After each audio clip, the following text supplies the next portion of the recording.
Good morning, all. This is Mr. Callen here to help teachers, or you could show this to students as well. Quick introduction to IXL for a moment. So, first things first, how to get there. Some teachers, some math teachers in particular, have shared the site. Homeroom teachers perhaps can do so as well.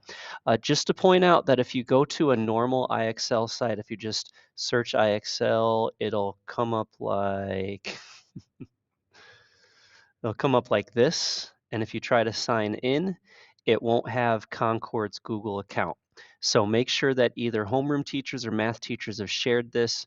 Just to point out, it's going to have IXL.com if you want to type it in /sign in, all one word, /Concord well, they cut off community to COMM.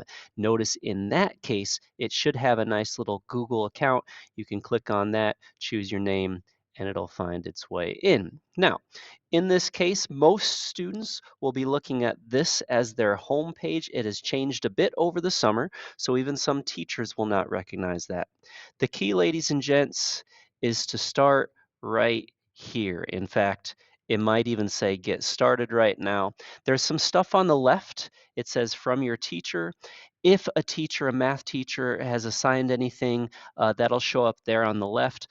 For instance, this is from IXL's page, so apparently some third grade stuff has been assigned by Ms. or Mr. Fletcher.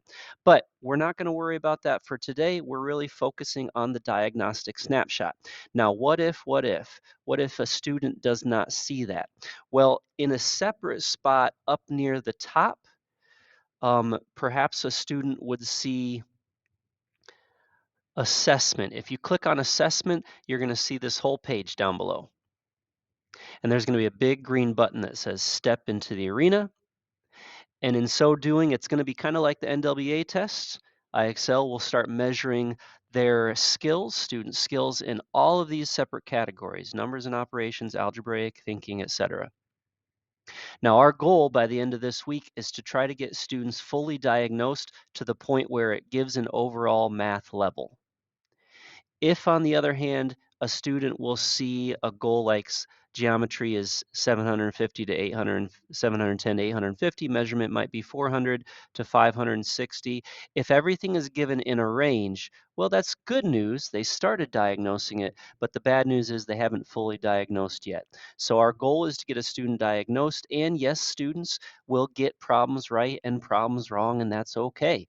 The goal is to identify that sweet spot where what they're good at, what they're not so good at, and what we could grow with. Now, sooner or later, in coming days, coming weeks, we'll actually use these recommended skills.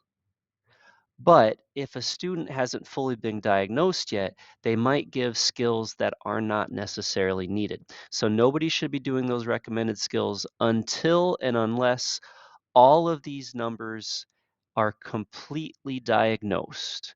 And really, quite honestly, if you just look down there. That's all I got. If you have any questions, please let me know. Thanks, folks. Let's grow.